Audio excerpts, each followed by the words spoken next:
Hay una cita anónima que dice: si desde el inicio nos dijeran que en la infancia se define la salud mental de un adulto, trataríamos con más amor el alma de los niños. La salud mental es un componente esencial del bienestar integral de los niños, niñas y adolescentes, sobre todo en la adolescencia, una etapa de desarrollo crítico en la que se consolidan habilidades fundamentales. Y es que cuando un trastorno de salud mental en la adolescencia no se trata, sus consecuencias se extienden hasta la edad adulta, perjudicando su desarrollo. Hasta ahora, los ponentes que han participado en estas jornadas hemos podido escuchar distintos puntos de vista. Por un lado, nos han expuesto las políticas públicas de la Consellería relativas a la salud mental de la infancia y la adolescencia. Por otro, se ha puesto también el foco en el origen del malestar que sufren la infancia y la adolescencia, analizando factores y procesos eminentemente sociales que afectan a nuestros menores de edad. La OMS enfatiza en el desarrollo de estrategias con enfoque biopsicosocial que integren tanto la atención médica como el apoyo social y comunitario y genere así entornos favorables y protectores. Precisamente desde esta perspectiva, en esta mesa redonda, Prevención e Intervención Comunitaria en la Salud Mental en la Comunidad Valenciana, se va a abordar el cuidado de la infancia y la adolescencia y la atención a su salud mental desde 4 puntos de vista o desde 4 ámbitos de intervención. Por un lado, la familia y su entorno, a partir de la actuación de los servicios sociales de atención primaria, los más cercanos a la ciudadanía, a las familias y a los menores. Por otro, desde las unidades de salud mental infantil y adolescente y los recursos sanitarios existentes para la atención al bienestar emocional de los niños y de las niñas. El ámbito educativo como un entorno más normalizador y cercano, donde transcurre una parte importante de sus vidas y de su socialización. Y por último, el tercer sector, como un importante agente de acciones de prevención comunitaria que vienen a complementar la actuación pública. A continuación voy a presentar al primer ponente, que es José Luis Jacobo. Él es licenciado en Psicología por la Universidad de Valencia, especialista en Psicología Clínica, psicoterapeuta familiar de la Federación Española de Asociaciones de Terapia Familiar, psicoterapeuta de la Federación Española de Asociaciones de Psicoterapeutas, máster en Terapia Familiar Sistémica por la Universitat Autónoma de Barcelona, experto universitario en Mediación y Orientación Familiar por la Universitat Jaume I de Castellón y especialista universitario en malos tratos hacia el menor por la Universidad de Valencia. Trabaja como psicólogo y como terapeuta familiar en el equipo específico de intervención con infancia y adolescencia del Ayuntamiento de Petrer desde 1999 y además ha ejercido como psicólogo clínico y terapeuta familiar en el sector privado durante 13 años. Es miembro y docente de Dictia Valencia, instituto docente que viene desarrollando programas formativos en intervención y terapia familiar sistémica desde el año 93 y presidente de la Asociación de Terapeutas de Familia en la Comunidad Valenciana desde 2018, asociación a la cual está vinculado desde 2002. Muchas gracias, José Luis. Hola, buenos días. Agradezco al síndic la confianza que ha puesto en mí al incluirme en esta mesa redonda y también la oportunidad que me da de reivindicar el papel de los servicios sociales en la salud mental, infantil y juvenil, lo importante que son los servicios sociales para una sociedad que quiere progresar y que quiere progresar en salud y en bienestar, y también para hacer mención de la psicoterapia como una herramienta fundamental, también dentro de los servicios sociales, para poder ayudar y colaborar con otras entidades, con otros departamentos, con otros servicios, para colaborar en la mejora de la salud general y sobre todo de los niños, las niñas y los adolescentes. Y agradezco también estar en la universidad, porque me hace un poco más joven, me vuelve a una época que es importante no solo en la formación, supongo que sino de todos y todas quienes estáis aquí, de una inmensa mayoría, me vuelve a un espacio formativo y relacional, porque voy a incidir mucho en la importancia de lo relacional en mi vida. Bueno, y dicho esto, pues empiezo por esta diapositiva y empiezo por llamar la atención de que actualmente la labor de crianza que la sociedad tiene encargada en gran medida a los padres es una labor paradójica. Es una labor paradójica, la idea no es mía luego, porque por una parte insistimos en la necesidad de que hay que proteger a la infancia y a la adolescencia, hay que protegerla dentro de la familia como padres, como cuidadores, pero por otra parte hay que saber renunciar en algún momento a esa pertenencia fuerte a la familia, hay que renunciar a esos lazos en favor de que los niños, las niñas, los adolescentes salgan a la sociedad y salgan a la sociedad tal como esté la sociedad en ese momento y con las herramientas que hayan obtenido dentro de su entorno familiar. Bueno, mucho de mi trabajo es trabajo con familias, ¿no? Entonces escucho muchas veces esta expresión de sí, yo quiero que se vaya, pero que se vaya en condiciones. Pues la idea es, están en condiciones y se irán en condiciones, pero se tienen que ir de alguna manera en algún momento. Pero esto introduce una paradoja entre el proteger al máximo, pero a la vez tener cierta tolerancia como cuidadores, como padres, al riesgo que comporta el entorno social y la necesidad también de relacionarse con otras personas, con otros elementos fuera del elemento familiar.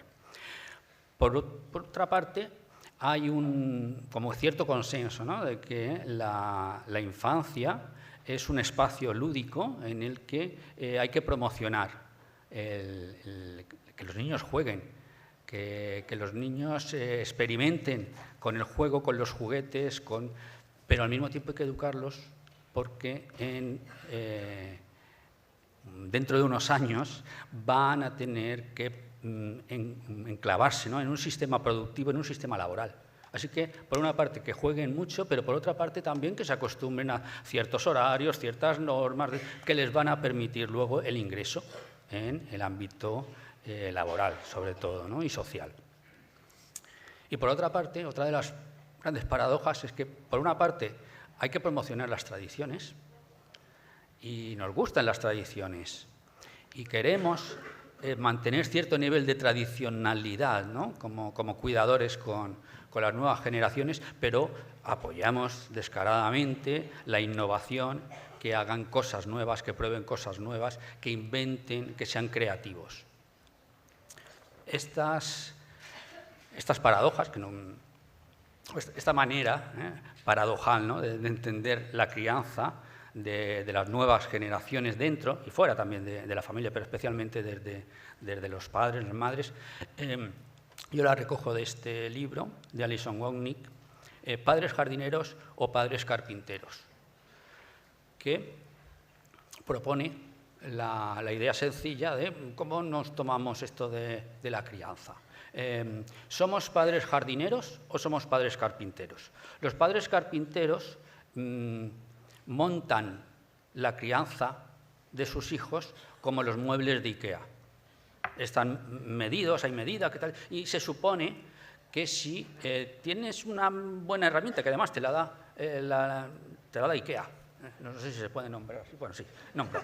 Te la da IKEA, ¿no? No te hace falta conseguir muchas más cosas, ¿no? Si montas bien el mueble, si sigues las instrucciones adecuadas, tienes un buen mueble en casa, tienes un buen hijo, una buena hija. Y la otra idea es, bueno, también podemos entender la crianza como la jardinería. Creamos las mejores condiciones ambientales, de terreno, de semillas, de riego, de cuidados, y esperamos que, bueno, pues si hemos plantado rosas, salgan rosas, si hemos plantado claveles, salgan claveles, y si hemos plantado manzanos, pues salgan manzanos, ¿no? Sabiendo que lloverá, tronará, nevará, hará viento y que el resultado no está asegurado, ni siquiera haciendo las cosas muy bien. Porque no es una cuestión de medida, no es una cuestión de ajuste de piezas, es una cuestión de crear el mejor contexto posible para los niños, las niñas y los adolescentes. Pues todo esto, por si fuera poco. Bueno, esto lo digo porque estas paradojas desconciertan en muchos casos a los padres y generan ya situaciones, no voy a decir que causan, pero sí que complican, favorecen y en algún momento están relacionadas con la salud mental de los niños, de los adolescentes. Estas dificultades de estar en la familia y salir fuera, estas dificultades de ser demasiado creativo o mejor ser lo más tradicional posible. Estas cuestiones que tienen que ver con diviértete todo lo que puedas, pero hay que cumplir, o en el trabajo hay que cumplir, o con los horarios hay que cumplir. Y todo esto, además, en un contexto, quienes conozcan las siglas, voluble, incierto, complejo, ambiguo, de los entornos VICA, o BUCA en inglés, por respeto al inglés no lo voy a pronunciar en inglés, pero bueno, VICA o BUCA, pues eso todavía complican un poquillo más la historia, porque en los últimos años, podría decir en las últimas décadas, pero especialmente en los últimos años, la realidad, si es que existe la realidad fuera de nosotros, pero bueno, la realidad nos ha demostrado que de verdad puede pasar cualquier cosa. La pandemia, el tiempo de pandemia fue un tiempo extraño, poco previsible, desde que empezó hasta que acabó y todavía lo sigue siendo. Pero nos dio un mensaje importante, en el sentido de que realmente alguna de esas amenazas que veníamos previendo, alguna de estas historias extrañas que veíamos en las pantallas, podía ocurrir en la realidad que nos afectase día a día. Estamos en Alicante, a bastantes kilómetros de lo que ha sido el centro y el foco más catastrófico de la DANA.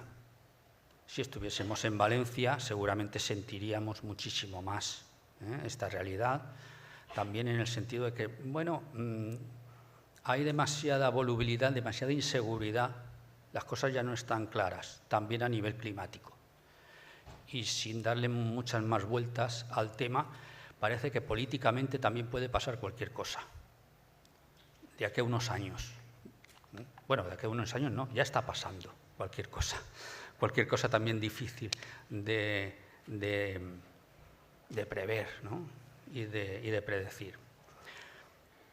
Bueno, pues hago esta pequeña exposición porque, primero, cuidar de los niños, las niñas, los adolescentes actuales es difícil. Desde la posición de cuidador, desde la posición de padre, madre, profesor, médico, psicólogo, trabajador social, es difícil. Y además, el contexto tampoco es que nos ayude mucho. Nos ha dado señales de demasiada incertidumbre.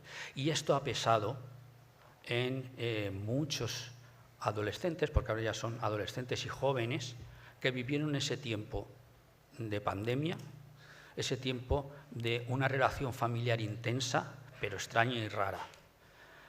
Como yo nací a finales de los 60, cuando yo era pequeño, en la tele salía gente que veía ovnis y vivíamos como una fantasía, ciencia ficción, la posibilidad de que alienígenas invadiesen la Tierra y fantaseábamos como niños y qué pasaría y todas estas.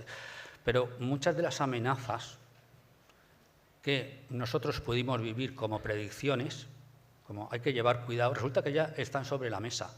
Y los niños, las niñas y los adolescentes actuales me avisan de que ya he cogido mucho tiempo de mi ponencia, así que voy a ir acelerando. Pero muchas de estas amenazas ya no son amenazas de futuro, son amenazas de presente. Esta historia de salir a la calle y no ver absolutamente a nadie, o no poder salir a la calle, fue muy fuerte. Fue muy fuerte durante, fue muy fuerte cuando acabó, porque quienes trabajamos en contacto con adolescentes y con familias, veíamos el desconcierto primero, de muchas familias que habían tenido muchos problemas con sus hijos, con sus adolescentes, y que el tipo de pandemia dentro de casa, oye, pues estuvo medianamente bien. No lo vivieron, no vivían tanta presión, bueno, y cuando volvieron a salir se descentró mucho. Hay cierto consenso de que es algo que ha impactado en la salud mental de los niños, las niñas, adolescentes que vivieron esa época, y creo que como profesionales lo vamos todavía notando. Bueno, voy a acelerar un poquillo. Entiendo la comunidad como un mesosistema, como lo más cercano a nosotros. Así que si estamos hablando de prevención comunitaria, el tema es complicado. Primero porque la prevención, voy a decir algo, a lo mejor es demasiado tajante, pero la prevención no da dinero. La prevención no hace ricos, voy a decirlo así. Así que la prevención debe interesarle y debe estar impulsada básicamente por lo público, por las administraciones públicas, porque no da dinero. La intervención igual un poquillo sí, pero la prevención tiene que ser algo que nazca desde lo público. Y la comunidad, si estamos hablando de prevención comunitaria, de lo más cercano, la comunidad, no quiero ser muy catastrófico, pero está desapareciendo un poco. Para que haya comunidad tiene que haber relación, y para que haya relación tiene que haber espacios de relación. Los móviles no son espacios de relación. Las redes sociales no son sociales. Las personas sociales utilizan las redes para crear comunidad, pero las personas no sociales utilizan las redes como si fuesen redes antisociales. Estar en contacto no es lo mismo que estar relacionado. Estar conectado no es lo mismo que estar relacionado. Yo mi casa está conectada a la red eléctrica, pero yo no me relaciono con hidroeléctrica ni con la red eléctrica en absoluto. Son cosas distintas. Y la fantasía de estar conectado continuamente está generando demasiados problemas, no solo en los niños, en las niñas y en los adolescentes, sino también en muchos adultos que tienen que cuidar de estos niños, de estas niñas y de estos adolescentes. ¿Qué podemos hacer desde los servicios sociales? 3 minutos. ¿Qué podemos hacer desde los o qué podemos hacer o qué estamos haciendo, ¿no? Bueno, pues los servicios sociales son importantísimos porque hacen intermediación social. Muchas de las familias, de los padres, de los adolescentes, de los niños con los que hablamos, necesitan a alguien que los ponga en contacto con otros profesionales, con otros servicios, que les den acceso. Necesitan también que les traduzcan el vocabulario, la manera de hablar de otros profesionales, y esa es una labor que se hace desde servicios sociales. No solo conectar, no solo relacionar familias con otros profesionales, con otras entidades, sino también traducir, explicarle a otros profesionales lo que hablan las familias y explicarles a las familias lo que están hablando los profesionales sobre ellas. Y esa labor es esencial y es propia de los servicios sociales. Otra cuestión importante es los servicios sociales hacen una relación de apoyo a la familia. Si la familia es un entorno protector, fuerte, es mucho más fácil poder ayudar y poder resolver problemas que afecten directamente a los niños, a las niñas y a los adolescentes. La relación de apoyo a la familia es también una relación importante desde los servicios sociales y es una relación de acompañamiento. En mi trabajo, y eso sí que lo quiero decir, en mi trabajo tengo mucha suerte, pero tengo suerte por 3 cuestiones. Una es que mi compañera, Estela, con la que llevo trabajando conjuntamente desde hace 20 y tantos años, es pues mi equipo, con quien me llevo absolutamente bien y con quien estoy súper a gusto. Y eso es importante, porque uno de los factores de intervención y de prevención más importante en salud mental infantil y juvenil es que los técnicos que trabajan en el caso, o con la familia, o con el niño, como queramos decir, se lleven medianamente bien y se entiendan. Y para que se entiendan son necesarias las reuniones, y son necesarios los contactos profesionales, y son necesarios ponerse cara.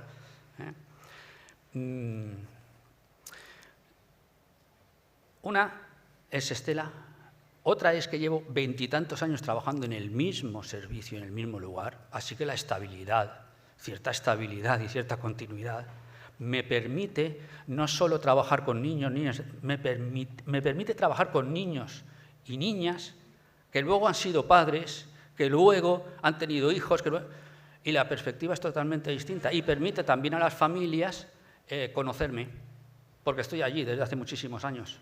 Tarde o temprano me conocen. Y además, mucha gente me conoce porque otra gente les ha hablado ya de mí. Así que cierta estabilidad también, ahora que venimos de una época de muchos cambios en los equipos, es importante. Y por último, la pertenencia. Para muchas familias, la relación básica, para muchas personas, la relación básica es con técnicos. Hasta el punto muchas veces tú necesitas amigos, necesitas relación fuera, no con profesionales. Los profesionales somos gente rara a la hora de relacionarnos, quiero decir. Somos gente interesante, ¿no? Hacemos nuestro trabajo, pero no somos la sociedad, no somos la comunidad, somos otra cosa. Bueno, y acabo ya porque si no... bueno, unas pautas que tengo en cuenta a la hora de mi trabajo. Una es que, bueno, los adultos podemos cambiar de vida, pero los niños no, porque los niños están conformando todavía su vida. Así que hay una parte de la decisión que como adultos tenemos de hacer terapia que los niños no tienen, o de cambio que los niños no tienen. A los niños hay que acompañarlos en ese proceso. Otra idea es que en el fondo el diagnóstico familiar es la relación.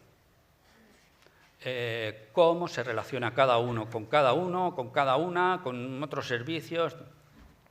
La idea de que la relación lo es todo. La cura, si se da en la relación. Y cuando hablamos de cura, hablamos de sanidad, de estar sano, pero también hablamos de estar curtido, porque curar es también estar curtido. Es decir, las relaciones nos hacen fuertes. Y también de cuidar. Las relaciones nos hacen sentir que podemos cuidar, que somos buenos para algo y además que hay gente que cuida de nosotros, que se preocupa de nosotros. Bueno, y luego que lo esencial en el trabajo terapéutico es restaurar las relaciones dañadas. La salud mental infantil y juvenil tiene que ver con reparar, en muchos casos, relaciones dañadas.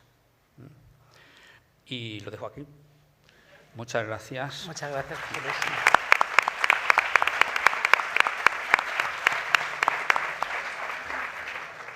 Gracias, interesantísimo, como siempre, escucharte. A continuación os presento a Ausi Jabaloyes, título europeo en Psiquiatría Infanto-Juvenil, psiquiatra de la Unidad de Salud Mental Infantil y Adolescente de Alicante y del Hospital General de Alicante en el programa de autismo. Imparte docencia en másters y cursos de formación de salud mental infantil.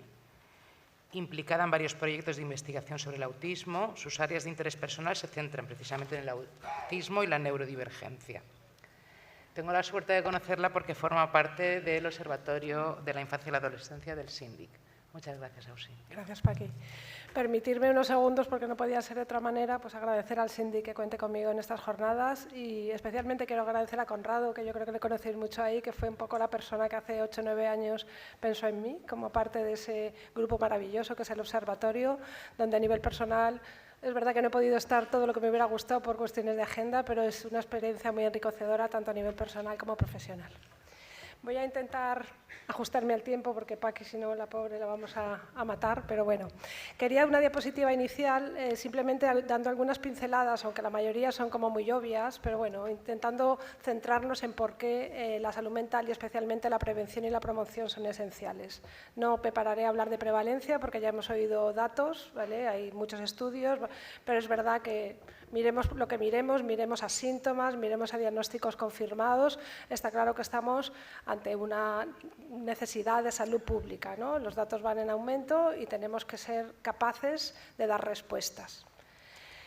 Esto es importante también porque sabéis que siempre ha habido esa dicotomía entre si los problemas de salud mental tienen como una base genética determinada o ambiental, ¿no? Y yo creo que la ciencia nos ha permitido ubicarnos en un contexto donde tenemos claro que incluso los diagnósticos que podemos considerar como de mayor heredabilidad, ¿no? Por ejemplo el autismo, ¿no? Todos tenemos claro que el autismo tiene una carga genética muy clara, pero hasta en ese tipo de diagnósticos las variables ambientales tienen un peso fundamental, ¿vale? Y ahí es donde entran factores protectores y factores de riesgo. Y esto va a ser esencial cuando luego hablemos de la posibilidad de hacer prevención, ¿no? Porque, por desgracia, la gran mayoría de las cosas que os voy a contar llegan un poco tarde, ¿no? Desde esa perspectiva de la prevención.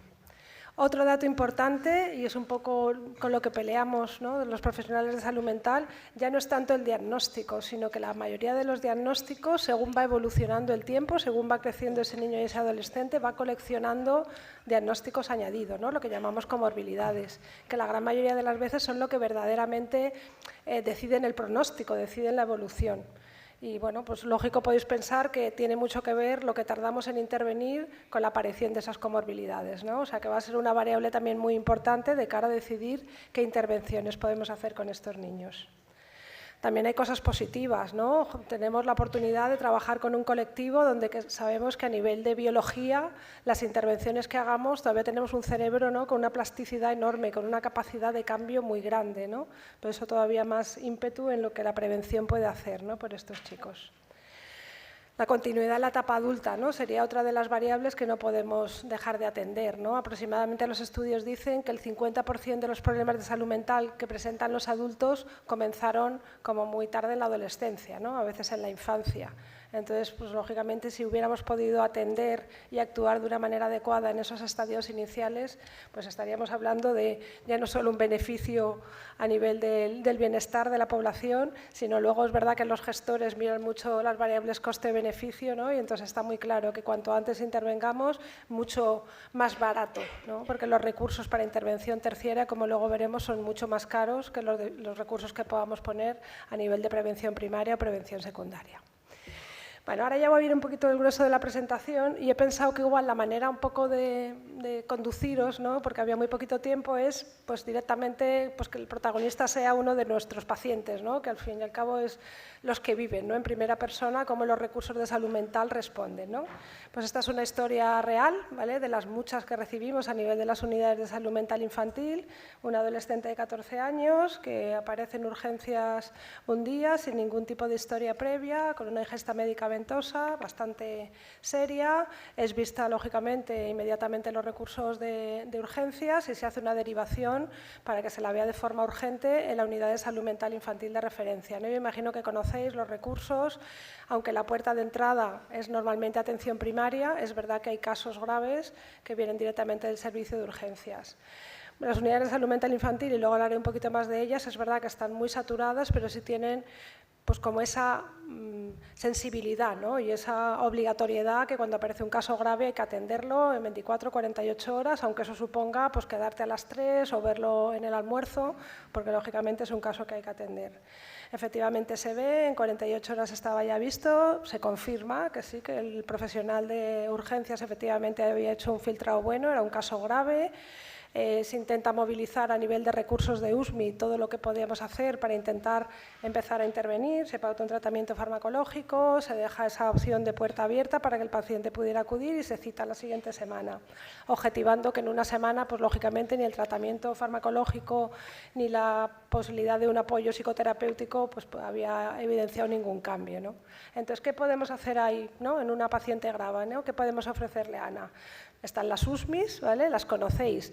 Es verdad que las USMIs son el 95%, diría yo, de la atención a los problemas de salud mental infantil. Es verdad, o sea, yo que ya tengo años, en 25 años solamente había una plaza de psiquiatra infantil para todo Alicante, ahora mismo es por 10, o sea, verdaderamente los recursos han ido subiendo, pero aún así yo creo que es innegable que siguen habiendo muchas dificultades de atención en la USMI, pues desde la lista de espera. Yo os he puesto un dato simplemente de nuestra unidad, ¿vale?, del cambio de prevalencia prepandemia, pospandemia, es un 33, un 37, ¿no?, creo recordar, casi un tercio de más derivaciones que nos llegan.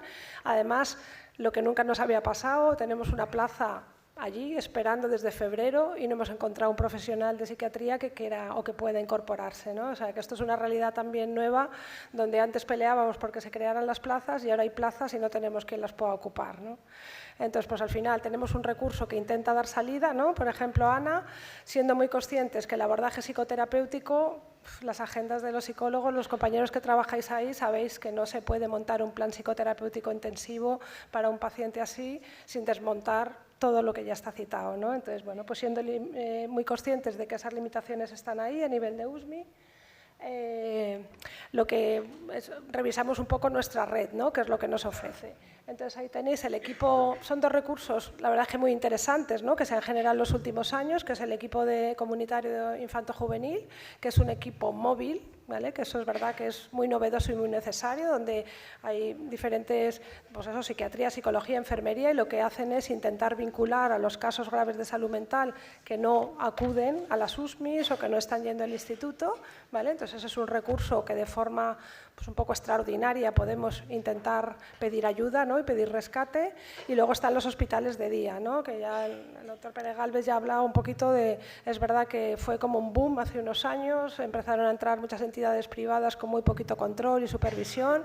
Ahora es verdad que tenemos ya una unidad de hospital de día público, pero bueno, aún así son muy escasas las camas y desde luego para Ana, con la inmediatez de la contención, en ese momento no era un recurso al que podíamos acceder, ¿no? Y luego pues nos quedan las camas, ¿no? De hospitalización, donde es verdad que son muy escasas, pero son recursos, los compañeros la verdad es que hacen lo que pueden y siempre están ahí, y bueno, conseguimos ingresar a Ana con esa necesidad de esa contención urgente. Es verdad que tenéis ahí las estancias medias, ¿no? Habéis visto, hospital de día son como 6 meses, el equipo comunitario sí que estira un poco más, pero el tiempo de estancia en las unidades de hospitalización es muy breve. A ver, sirven un poco para una contención, identificar bien un poquito qué está pasando, hacer un plan de intervención y luego el paciente vuelve, ¿no? A los recursos comunitarios. Y bueno, pues eso al final tuvimos que hacer con Ana, ¿no? Si conseguimos una cama, pues eso, estando como muy pendiente, muy esos días, intentando contener mucho, movilizamos una tía para que hiciera un poquito de apoyo en la familia y bueno, ingresó y luego pasó al modelo de hospital de día donde estuvo interviniendo. Me he saltado, y sí creo que es importante, es verdad que el instituto, ¿vale? Porque hemos hablado mucho de la coordinación con la educación, ahí lo habéis tenido, ¿no? El instituto había detectado que algo estaba pasando, unas alumnas lo habían contado porque Ana ya tenía unos cortes, la orientadora había intentado. Es verdad que en la mayoría de las USMIs tenemos una relación muy buena, que al final va por personas, ¿no? Y la mayoría de los orientadores nos escriben un mail, estoy preocupada por este alumno, le he dicho a la madre que vaya, ha ido, no ha ido, ¿vale? Pero es verdad que con Ana fue todo como muy rápido y se precipitó directamente la visita a urgencias.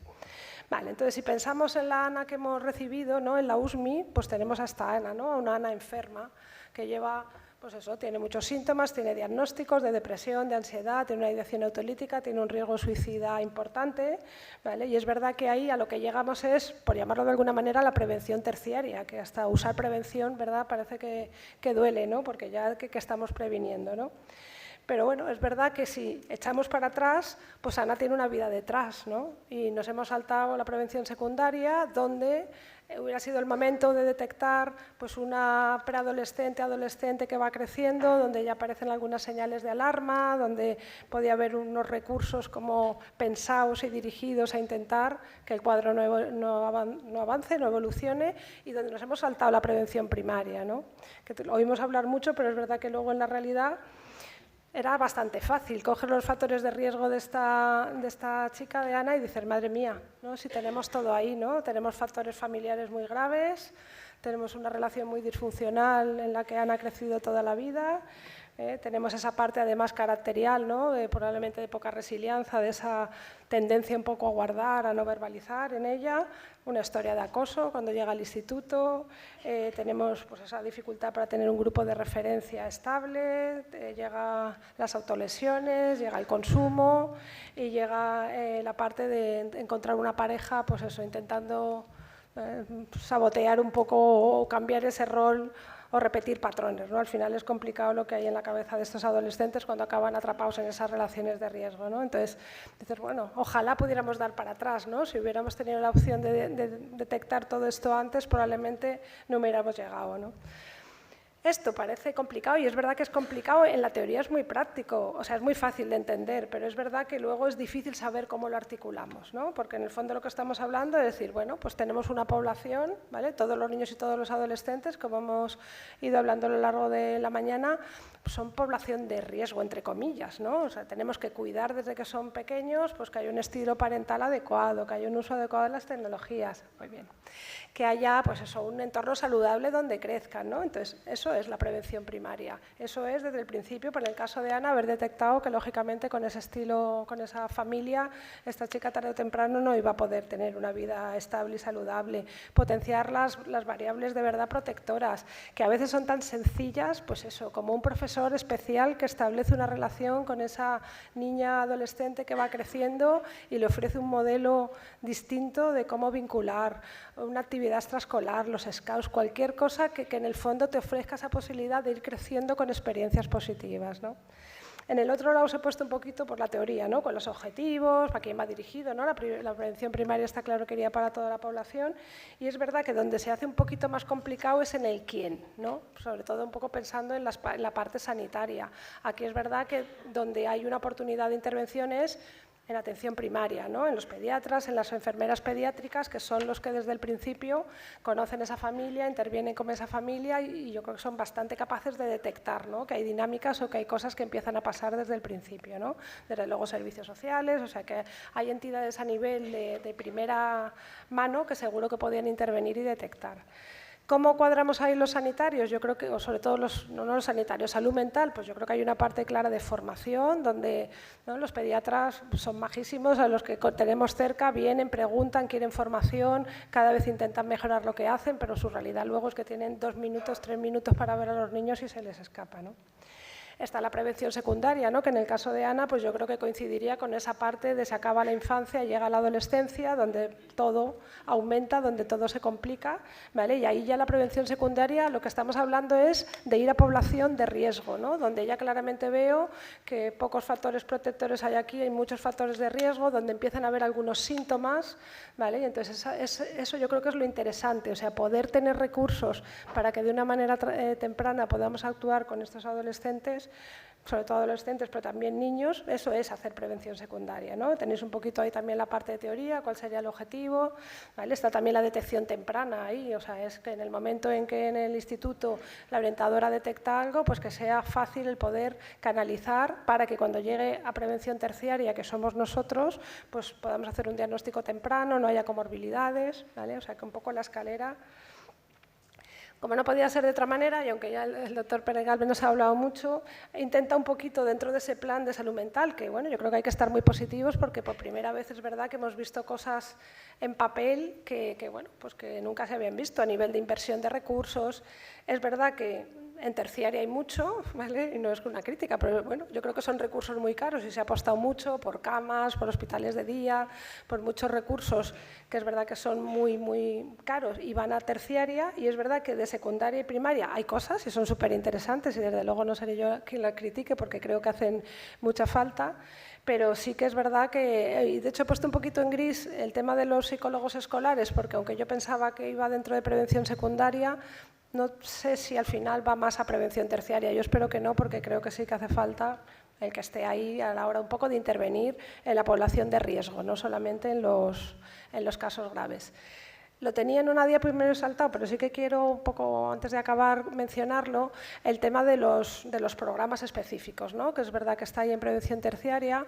Desde la USMI nuestra llevamos pues, aproximadamente como 8 años con 2 programas, uno más tiempo y el otro es más reciente. Uno es de atención prioritaria a los trastornos del espectro autista, ¿vale? Con diagnósticos tempranos, con intervenciones familiares, con enlace con las escuelas. Y yo quería aprovechar que está aquí el doctor Pérez Galvez para decirle que creo que es otra de las áreas prioritarias, porque los TEA nos están comiendo por todos los lados. Y luego el otro programa de atención prioritaria lo tenemos con los niños en el sistema de protección, ¿vale? Desde nuestra USMI vamos a los centros donde residen y los vemos allí, ¿vale? Lleva funcionando unos meses y la verdad es que es una maravilla. Entonces, os lo digo como un par de ideas que al final, con un poquito de creatividad y con un jefe un poco permisivo, ¿no? Que entiende que al final hay que saltarse a base de las estructuras, pues se pueden hacer cosas que son muy enriquecedoras, ¿vale? Y ya la última, ¿vale? Con alguna conclusión, pues eso, ¿no? Desde luego, sin ninguna duda, los recursos terciarios de prevención terciaria han mejorado y hay un futuro en ese sentido de facilitar mucho la atención a los casos graves, pero bueno, yo creo que hay que seguir dándole una vuelta a qué podemos hacer antes, a lo primario y a lo secundario, porque al final yo creo que es lo que verdaderamente acaba mejorando la vida de los niños y de los adolescentes, y yo creo que al final todos lo decimos pero no conseguimos. Una de las llaves que nos permite avanzar es los espacios compartidos entre las consellerías, con educación, con bienestar social, con servicios sociales, donde haya formación y donde haya pues eso, el compartir y coordinarnos sobre los casos, ¿no? Y bueno, pues acabar con esa parte así positiva, que creo que es un buen momento, que hay una buena apuesta porque mejoren los recursos de salud mental infanto-juvenil en nuestra comunidad y bueno, y que lo veamos todos.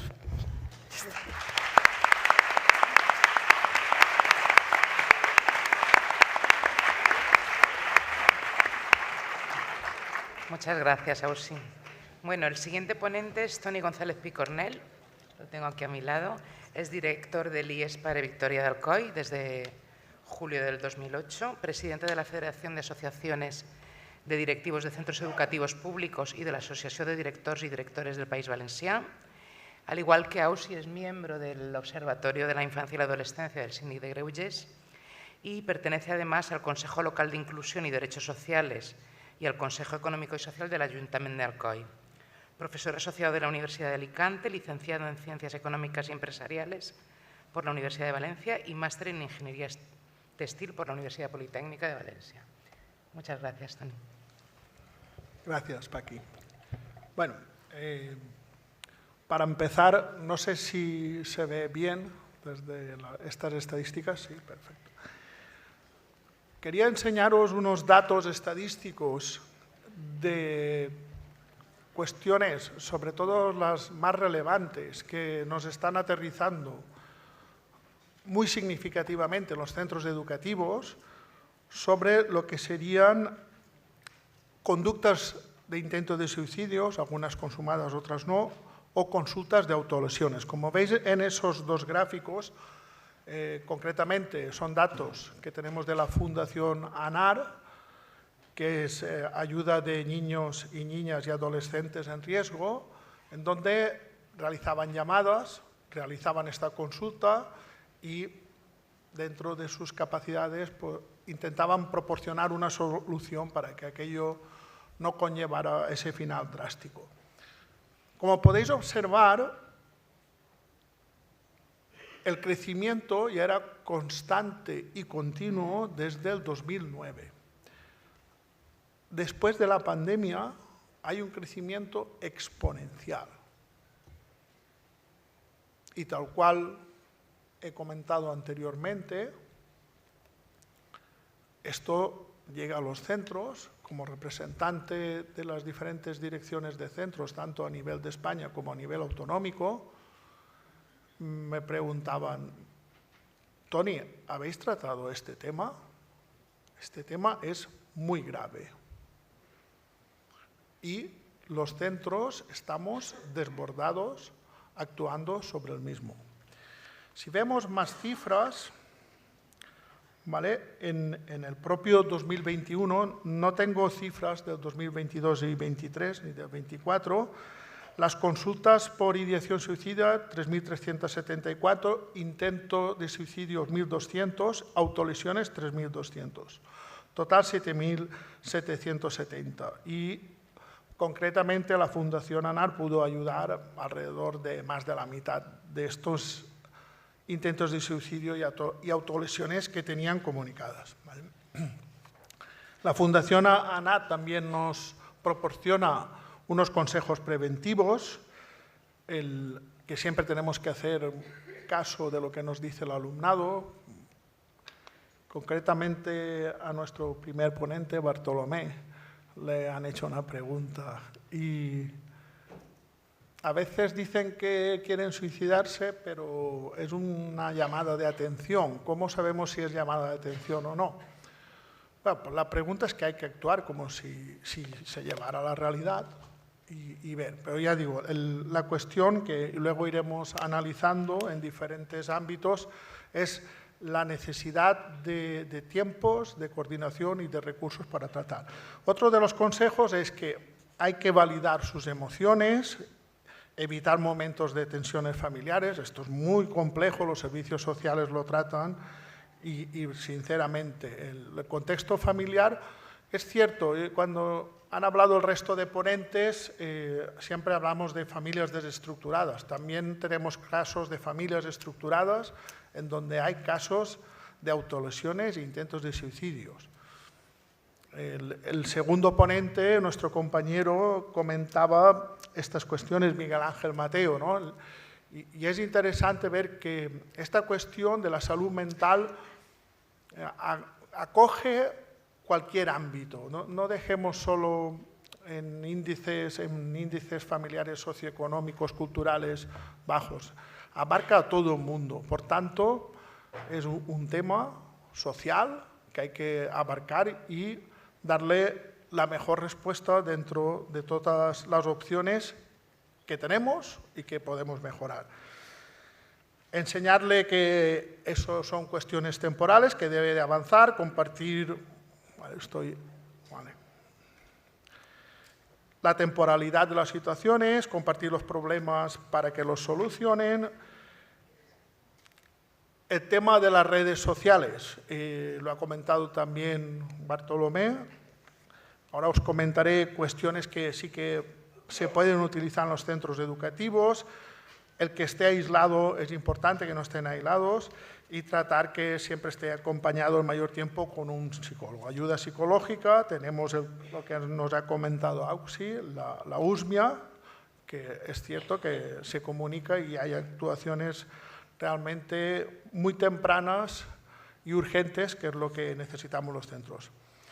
Y, por supuesto, que pidan ayuda. Esto hay que insistirle mucho a cualquier persona que entre en este ámbito, que pidan ayuda, que ahí estamos, pero que la pidan. Tenemos que enseñarles a que pidan ayuda, y eso es muy importante. Bueno, nuestro compañero Bartolomé también ha comentado un tema que yo en el observatorio incluso nos ha llevado a un gran debate, que es el tema de los protocolos. Los protocolos deben de existir, sí. Porque muchas veces, hablo desde el ámbito de la educación, tienes un caso, tienes una casuística, no sabes cómo actuar, acudes al protocolo y ya tienes unas pautas de actuación. Pero el protocolo no tenemos que ser tan exhaustivos. Quiero decir, cuando hay un caso urgente, hay que intervenir. Y puede ser el protocolo no tenga esa actuación de carácter urgente. Hay una parte de ese protocolo de cuestiones que no se preguntan y dicen, ¿y aquí cómo yo redacto esta cuestión que el protocolo no me pide? Tenemos el PREVI, prevención de violencia, metemos muchos casos de autolesiones, intentos de suicidio, etcétera, depresiones. Bueno, el programa en sí, no podemos introducir el nombre de la persona, no lo entiendo, en un programa interno de la propia Consellería. Y las pautas o los indicadores se tienen que escribir. Hay otros indicadores de agresiones que en el PREVI sí que te deja automáticamente, pero en este caso no. Esa es una parte informática que creo que es muy interesante a modificar. Por tanto, protocolos sí, pero cuidado. Cuando hay un caso urgente, es un caso urgente, no es protocolario. Y lo hemos vivido. Me he quedado con muchas entrevistas y he dicho, hemos abierto muchos debates en muchos foros. Protocolos sí para saber cómo actuar, pero al final hay que actuar y, por supuesto, hay que hacer informes de esas actuaciones. Ahí. Y esto es muy sencillo. Aquello de que hablamos minimizar burocracia. Actuación y, por supuesto, hacer un informe de esa actuación. Como hemos visto, hace más de una década que aparecen todos estos problemas de salud mental. Ya en el Consejo General de la Psicología ya se firmó una petición a las administraciones públicas, tanto estatales como autonómicas, de tener psicólogos sociales en los centros educativos. siempre se dijo que sí, a estas alturas tampoco. También recientemente, estos últimos 5 años, con el Colegio de Educadores Sociales, la necesidad de tener educadores sociales en los centros. Esto es muy importante para acatar todos estos problemas, ¿vale? Llevamos mucho tiempo esperando este tipo de recursos. Yo sé que los recursos son escasos, pero tenemos un problema por delante que hay que atajar.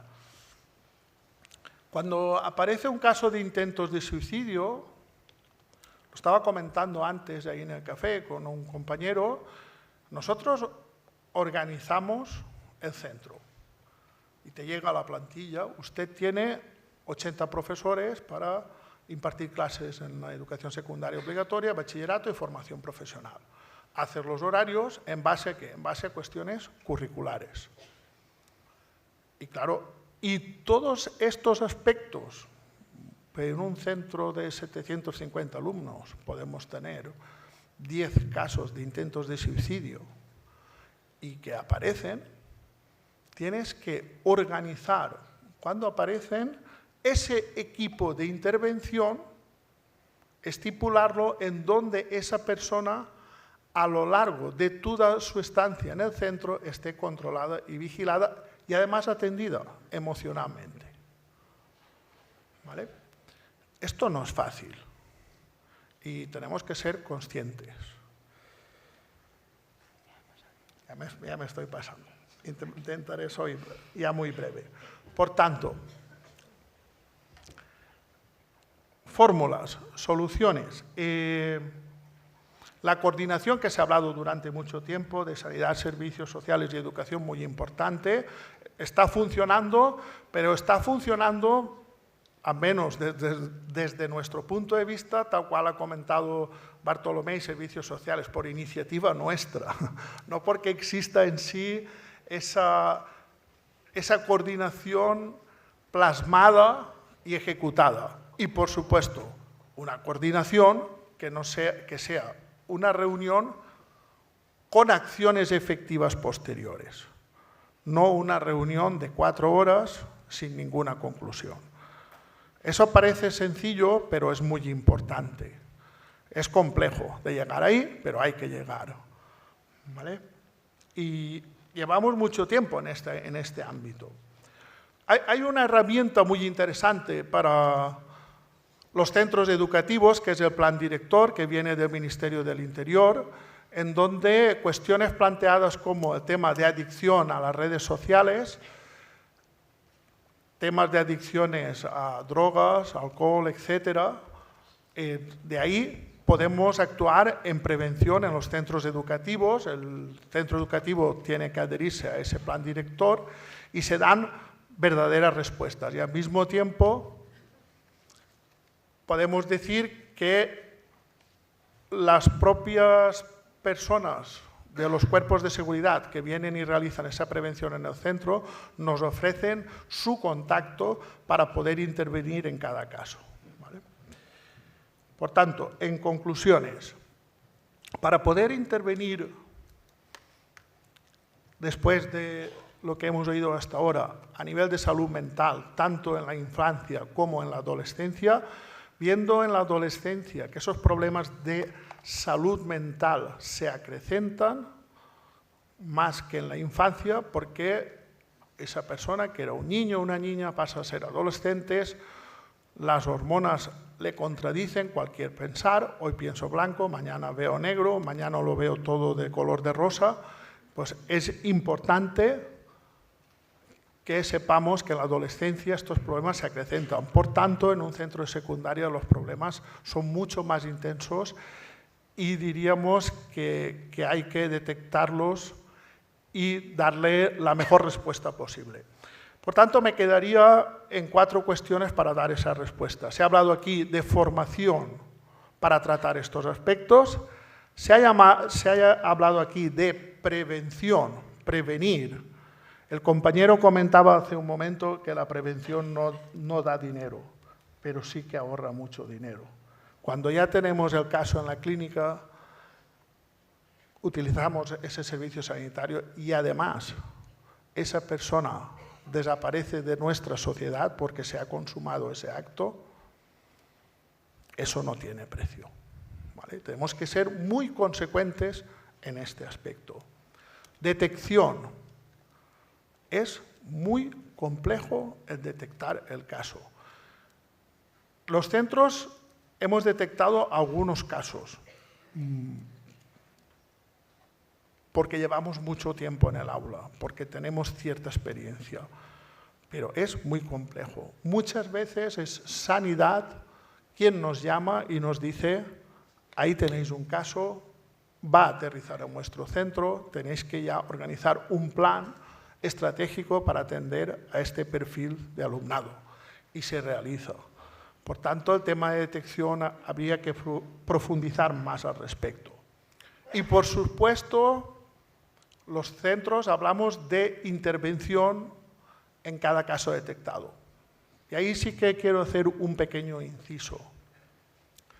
Intervención quiere decir que tenemos el caso detectado, que no encontramos solución, que el caso está derivando a ese final no deseado y, por tanto, necesitamos aquel contacto urgente o la intervención urgente en este caso. Es cierto que si llamamos al 112 hay respuesta, es cierto que si hacemos un escrito a sanidad se interviene directamente, pero nos gustaría también desde los centros educativos tener ese contacto con las unidades de prevención y de atención, que actualmente no tenemos un teléfono concreto y específico como se puede tener en el plan director con los cuerpos de seguridad, que nos puede ir muy bien para dar respuesta. Por tanto, y por finalizar, siempre que voy a estos foros me encuentro con que la formación, prevención, hay que prevenir, hay que formar. Vale, sí, yo cuando trabajo, mis tareas, hay 3 maneras de ir confeccionándome el día. Uno es qué es urgente, otra es qué es prioritario y otra es qué es importante. Y urgente es lo primero, y lo primero es intervenir sobre esa persona que está a punto de llegar a su fin. Lo prioritario, hay que intervenir con quien está recorriendo ese camino. Y lo importante sería la prevención y la información. Pero en estos momentos lo que os pido es lo urgente, tener esos medios para poder actuar. Os voy a enseñar una herramienta, muy rápidamente, y con eso cierro, que ha enseñado el Hospital de Alcoy. Es una aplicación en donde entra el adolescente, el niño o la niña, pone sus datos, indica cómo se siente, cómo está, y a partir de ahí detectan cuál es el grado de salud mental, si hay un intento de suicidio muy grave, muy pequeño, a partir de algoritmos de inteligencia artificial. Alguien me podría decir, ya vamos mal, Toni, me hablas de algoritmos matemáticos que calculan, ya, pero siempre cuando se habla de inteligencia artificial, que es lo que tenemos ahora de moda, y que puede dar grandes respuestas en muchos aspectos, hay un profesional, hay un psiquiatra, hay un médico detrás de la aplicación que ve la gravedad de esta persona y se puede incluso geolocalizar para que no llegue a ese extremo. Y con esto cierro mi intervención. Muchas gracias. Gracias, Toni.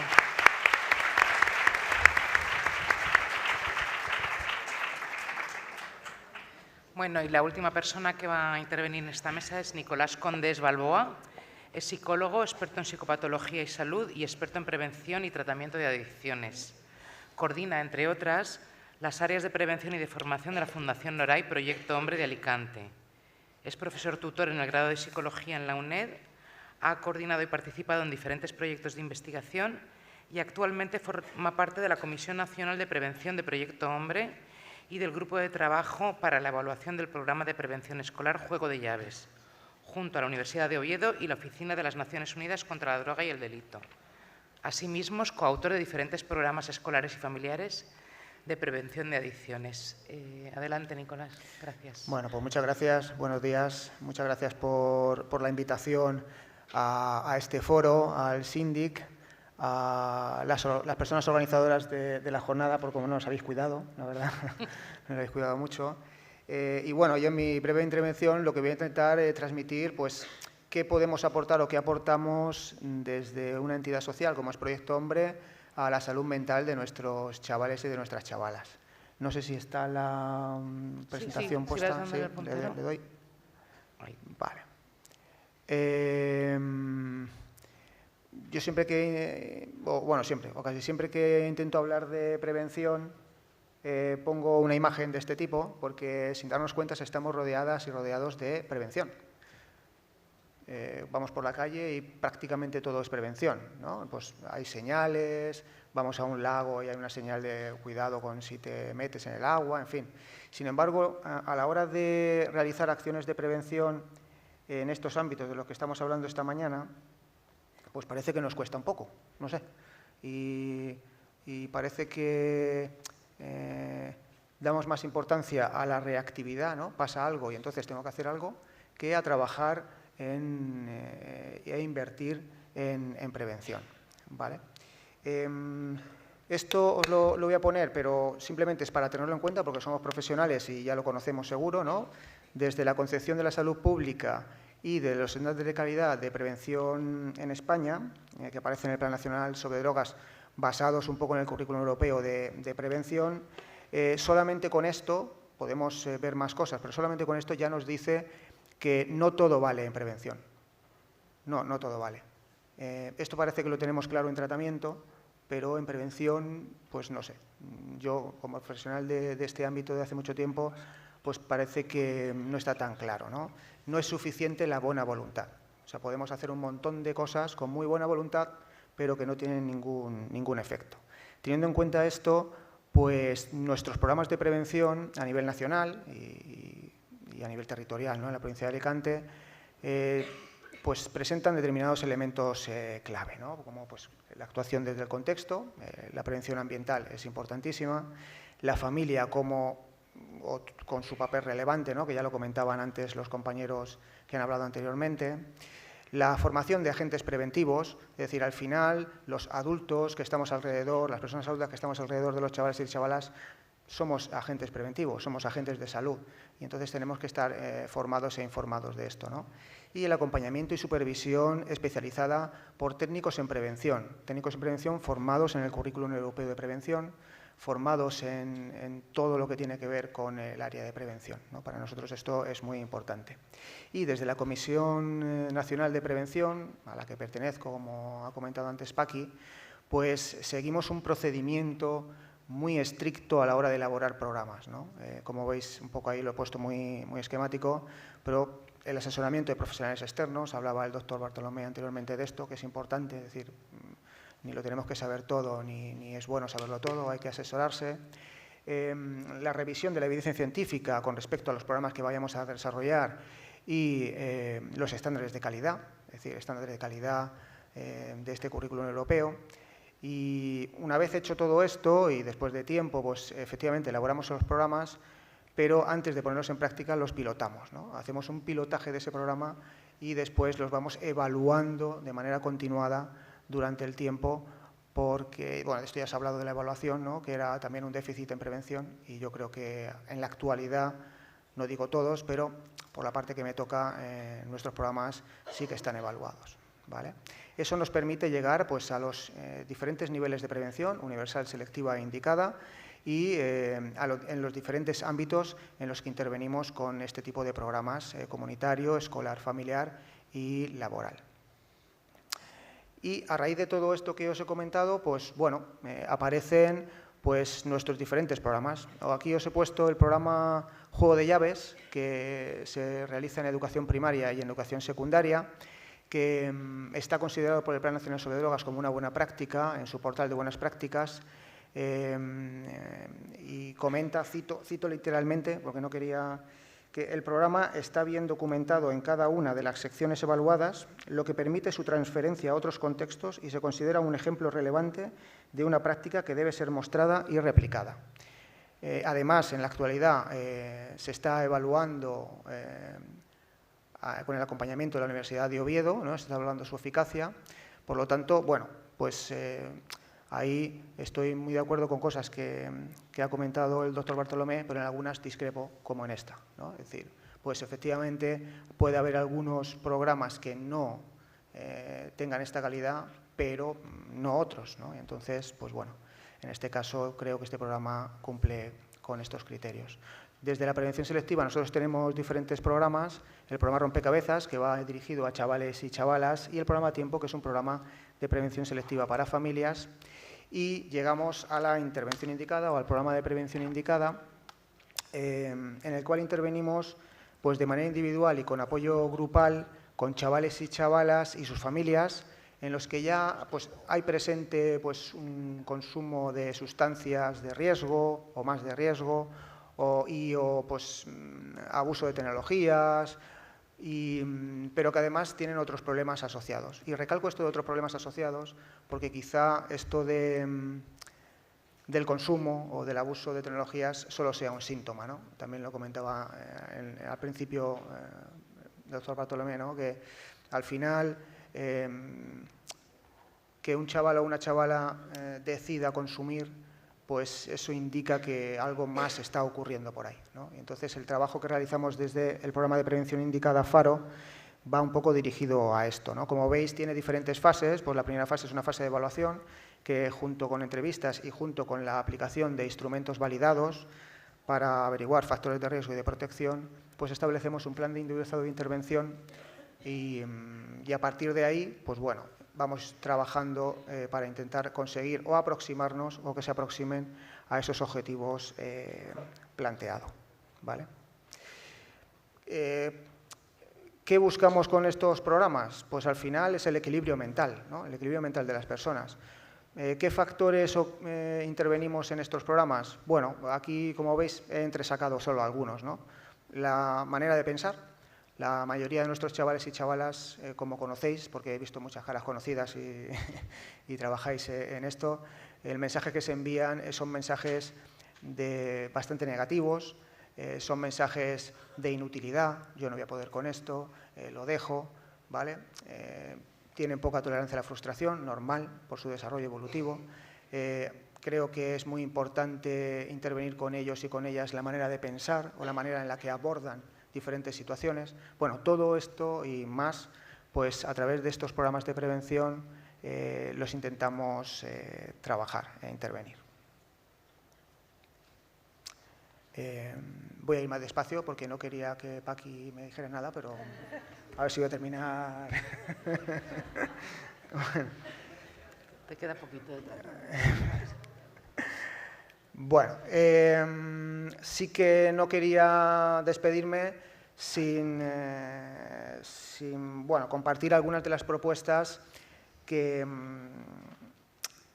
estamos impulsando desde la Declaración de Oviedo, ¿no? La Declaración de Oviedo pues, es una iniciativa global para la prevención de adicciones que estamos realizando con el apoyo de la Oficina de Naciones Unidas contra la droga y el delito, ¿no? A la que se han adherido ya más de 2.600 entidades de 160 países y de las que más de 300 entidades son de España, ¿no? Y os comento pues, algunas de las propuestas de esta declaración. Pues una de ellas es, bueno, veréis que me gusta mucho porque hemos coincidido muchas personas que vamos un poco en la misma línea, ¿no? Y entonces yo creo que eso es algo positivo, ¿no? Es algo muy positivo. Veréis que algunas de las propuestas son parecidas a las que ya se han dicho. Una de ellas es promover un enfoque de prevención dirigido a todas las edades de desarrollo y favoreciendo una prevención más temprana, por lo que hablábamos antes de la detección, ¿no? Que es algo muy importante. Fomentar la investigación y la evaluación para evitar estrategias de prevención contraproducentes o no eficaces. Nosotros desde Proyecto Hombre creemos que eso es fundamental. No puede ser que en las memorias de consellería la actividad estrella sean las charlas. Cuando yo estudiaba, que ya tengo una edad, pues efectivamente que hubiera charlas estaba bien. ¿Por qué? Pues porque no había otra cosa. Y bueno, pues bien, charlas. Pero ahora las charlas ya se han demostrado hace mucho tiempo que no son eficaces. sino que son eficaces los sistemas de prevención, ¿no? Los planes de prevención, ¿de acuerdo?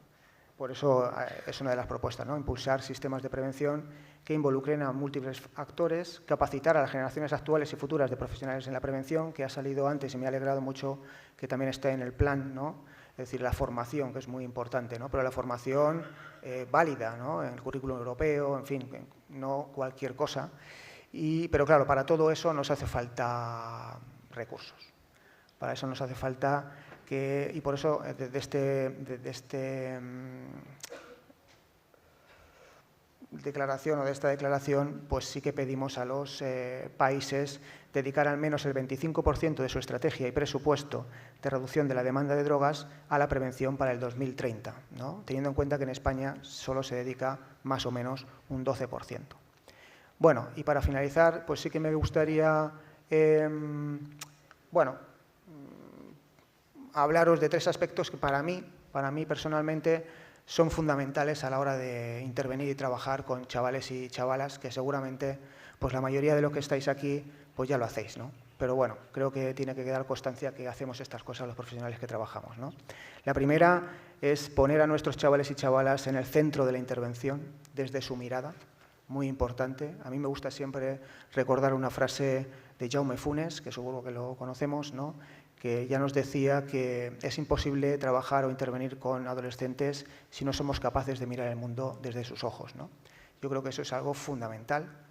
La segunda cosa que creo que es importantísima es aceptar por nuestra parte, por parte de los adultos, de las personas adultas, que somos sus referentes y actuar en consecuencia. Quiero decir, estamos cansadas y cansadas de ver incoherencias de las personas adultas a la hora de estar con nuestros chavales y con nuestras chavalas, ¿no? Y yo creo que eso es muy importante, transmitir eso también a los profesionales, transmitir eso también a las familias, yo creo que es importantísimo. Y un aspecto fundamental y que intentamos y realizamos desde el programa Faro es conversar. Yo creo que nos tenemos que quitar las gafas diagnósticas y conversar. ¿De qué? Pues conversar de sus inquietudes, de sus opiniones, de sus dificultades, de lo que esperan de la vida. Es decir, conversar, dedicar tiempo a conversar. Y a mí me gusta traducir todo esto en, pues simplemente entre comillas, pues acompañar en un proceso vital de nuestros chavales y chavalas que es muy difícil. Muchas gracias.